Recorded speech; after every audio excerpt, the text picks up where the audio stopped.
Hi guys, welcome to Techavro. In this video, I'm gonna be showing you how to add age verification to Wix website. So let's go to the Wix editor page. Then you have to click on this plus icon. Then you'll find here list option. This one, the blue option, list.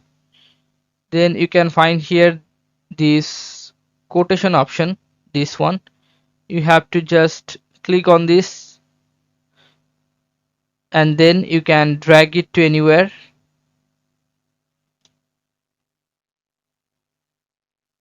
Okay, so after that you have to double click and you can write anything here. Write any reviews, that's up to you. After click on this, you have to click on save. Just write the reviews here as you want. You can edit and then click on save. This one.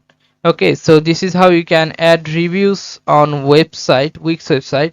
So guys, if you find this video helpful, then please give a thumbs up and don't forget to subscribe the channel. Thank you so much for watching the video.